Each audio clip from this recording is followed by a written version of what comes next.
Hello दोस्तों, मैं हूं रजनीश कुमार। दोस्तों, आज की वीडियो में हम बात करने वाले हैं SSC head constable ASI steno के सेकंड पेपर में आने वाले ऐसे प्रेसाइज और कॉम्प्रिहेंशन के बारे में। एक टॉपिक और है लेटर, जिसके बारे में हमने लास्ट वीडियो में डिस्कस किया था। अगर आपने वह वीडियो नहीं देखी है तो डिस्क्रिप्शन में उसका लिंक मिल जाएगा, आप वह वीडियो जाके देख सकते हो। आज की वीडियो में हम बात करने वाले हैं ऐसे प्रेसाइज और कॉम्प्रिहेंशन की।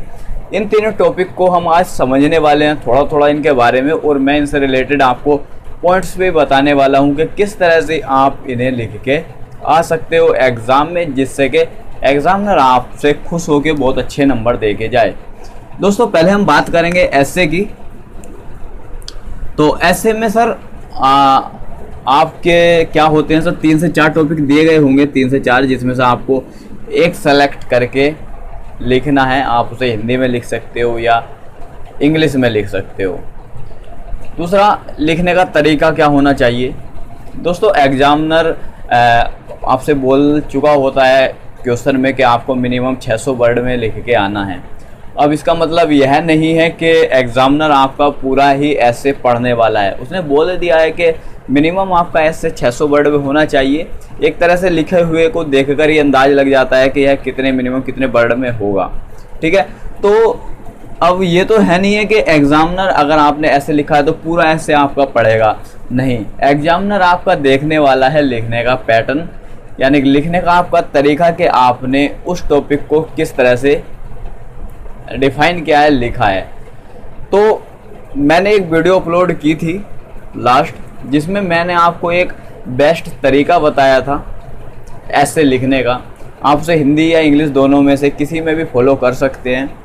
तो उसमें मैंने आपको ऐसे की मेन हेडिंग्स जो होती हैं, मेन पॉइंट्स, उन्हें पहले ही बाहर निकाल के रख दिया था कि आपको ये चीज़ डिफाइन करनी है ऐसे में। अगर आप वह चीज़ ऐसे में लिखने से पहले ही आप उन्हें डिफाइन कर देते हो तो एग्जामिनर की सबसे पहले फोकस जो जाएगा उसी पॉइंट्स पर जाएगा। तो एग्जामिनर को ये भी पता चल जाएगा कि हाँ, आप ऐसे में ये चीज़ डिफाइन करने वाले हो और यह चीज़ इस ऐसे से रिलेटेड है। ठीक है, यानी कि जो मेन पॉइंट्स हैं वही आपने ऐसे लिखने से पहले डिफाइन कर दिया, फिर उसके बारे में आपने उनके बारे में लिखना शुरू किया। तो एग्जामिनर पे उस पर अलग ही इफ़ेक्ट पड़ेगा कि हाँ, आपको नॉलेज है उसके बारे में और आपने चीज़ों को अलग अलग समझाया है, बताया है। तो उसके लिए मैंने वीडियो अपलोड की थी, तो उसका डिस्क्रिप्शन में आपको लिंक मिलेगा सर, आप वह वीडियो देखना। ठीक है, काफ़ी ज़्यादा अच्छे व्यूज़ मिले हैं उस वीडियोस पे।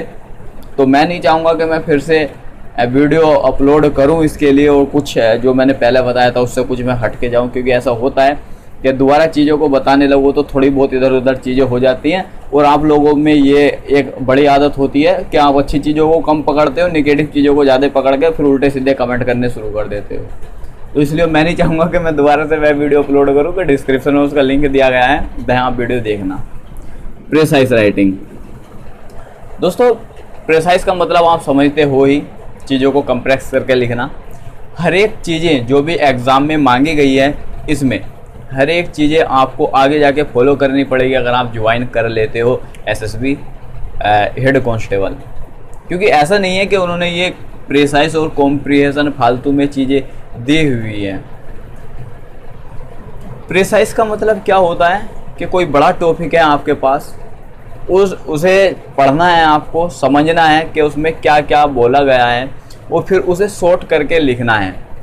अब आप बोलोगे कि इसका हमें आगे जाके क्या असर पड़ेगा इसे, या क्या हम इसे आगे जाके कहाँ यूज कर सकते हैं। सपोज दैट कोई आपके पास लंबा कोई केस आ गया और आपको उसे प्रेजेंट करना है किसी सामने वाले के साथ, अपने सीनियर्स के साथ आपको, या कॉन्फ्रेंस में आपको उसके बारे में बताना है। तो क्या आप पूरा केस थोड़ी ना पढ़ के बताओगे, आप बताओगे उसके मेन पॉइंट्स क्या क्या उसमें है, केस से रिलेटेड क्या चीज़ें हैं, क्या चीज़ें आप सामने वाले को डिफाइन करना चाहोगे, जिससे कि वो पूरे केस के बारे में ना जान के उसके मेन पॉइंट्सों के बारे में जाने। क्योंकि बाद में जब उसके सामने फाइल जाएगी ही, वो तो तब समझ ही जाएगा। बट अभी हम उसे प्रेजेंट कर रहे हैं, तो फुल नहीं प्रेजेंट करना, हमें शॉर्ट करके प्रेजेंट करना है। तो उसी चीज़ों के लिए हमें प्रेसाइज राइटिंग दिया गया है एग्ज़ाम में, कि आप चीज़ों को कितने अच्छे से समझकर उसे कितना अच्छा प्रेसाइज करके लिखते हो, कितना अच्छा शॉर्ट करके उसे लिखते हो। ठीक है, तो यह भी आपका 25 नंबर के लिए आने वाला है। इसका तरीका बहुत ही मैंने बेस्ट बताया है।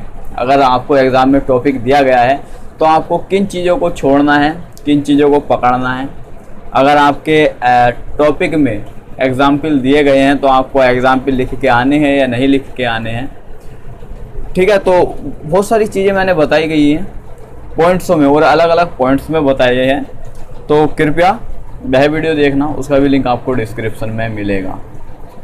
कॉम्प्रिहेंशन, कॉम्प्रिहेंशन का सर क्या मतलब होता है? यह भी चीज़ आप आगे जाके अगर आप एसएसबी हेड कांस्टेबल ज्वाइन करने वाले हो या एएसआई ज्वाइन करने वाले हो तो इसका भी यूज करने के लिए आपको मिलेगा। यह नहीं कि आपको क्वेश्चन सोल्व कराए जाएंगे, इसका अपना ही लाइफ में एक अलग यूज होगा। कॉम्प्रिहेंशन का मतलब होता है सर, आपको एक टॉपिक दिया गया होगा सुंदर सा लव स्टोरी टाइप, और उसी से रिलेटेड आपसे कुछ क्वेश्चन पूछे जाएंगे। उस टॉपिक से आपको एक टॉपिक दे दिया गया होगा और इसी टॉपिक से रिलेटेड आपसे कुछ क्वेश्चन पूछे जाएंगे और आपको ये क्वेश्चन का आंसर इस टॉपिक में से ढूंढना है और इसका आंसर देना है। अब आंसर देना कैसे है, इसके लिए मैंने भी वीडियो अपलोड की थी, वह तो आप देखोगे ही डिस्क्रिप्शन में जाके। बट मैं एक चीज़ पहले ही बता देना चाहूँगा, अगर आपकी इंग्लिश ज़्यादा परफेक्ट नहीं है, अगर आप अच्छे से ट्रांसलेट नहीं करना जानते, अच्छे से चीज़ों को नहीं समझ पाते, फिर भी आप बहुत अच्छे से करके आओगे, कोई प्रॉब्लम नहीं है, क्योंकि मैंने कुछ तरीका ही इस तरह से बताया है आप लोगों को, ठीक है। तो ये जो हमारे 5 से 6 टॉपिक क्वेश्चंस होंगे, इस जो टॉपिक को रीड करने से पहले हम पहले क्वेश्चनों को रीड करेंगे। पहले हम क्वेश्चनों को रीड करने के बाद हम अपने इस टॉपिक पे जाएंगे, जिससे कि आधे क्वेश्चन तो हमें ऐसे ही पता चल जाएगा। जब आप क्वेश्चन पढ़ के टॉपिक पढ़ोगे ना, मैं मानता हूँ 3 से 4 क्वेश्चन तो आप ऐसे ही लिख के आ जाओगे, ना ही कुछ दिमाग लगाने की ज़रूरत पड़ेगी, ना ही कुछ चीज़ों को समझने की ज़रूरत पड़ेगी। तो आई थिंक यह आइडिया भी बेस्ट रहेगा आपके लिए। अगर आपकी इंग्लिश कमज़ोर है, बिल्कुल घबराना नहीं है, क्योंकि हमें अपना 80+ स्कोर गेन करना है। और 80+ ऐसे नहीं आएगा कि आप पहले ही डिप्रेशन में होके जाओगे एग्ज़ाम में और कुछ करके नहीं आ पाओगे, क्योंकि डिप्रेशन में खुद ही माइंड नहीं चलता है। तो बिल्कुल मूड फ्रेश होके जाना है। एक चीज़ और है कि अगर आप बोलोगे प्रिसाइज के और कॉम्प्रिहेंशन के टॉपिक्स बता दो, तो सर उसके कोई अलग से टॉपिक्स नहीं है कि ये इम्पोर्टेंट है। एक बार को मैं ऐसे के टॉपिक्स बता सकता हूँ कि आप ऐसे में ये टॉपिक पढ़ लेना, ये इम्पोर्टेंट है बस। बट कॉम्प्रिहेंशन एंड प्रिसाइज में कोई ऐसा टॉपिक्स नहीं है कि इनसे ही रिलेटेड आएगा, कोई भी टॉपिक आ सकता है, कुछ भी, क्योंकि चीज़ों को समझ गई तो हमें कंप्रेस करना है, उसमें तो कोई याद करने वाली कुछ चीज़ है ही नहीं। तो आई थिंक इन तीनों टॉपिकों से रिलेटेड डाउट आपके क्लियर हुए होंगे। तीनों के लिंक डिस्क्रिप्शन में दिए गए हैं बहुत सुंदर सुंदर अक्षरों में। आप उन्हें पढ़ना और उन पर क्लिक करना और वीडियो देखना। आई थिंक बहुत ही ज़्यादा आपको सीखने को मिलेगा उन वीडियो से।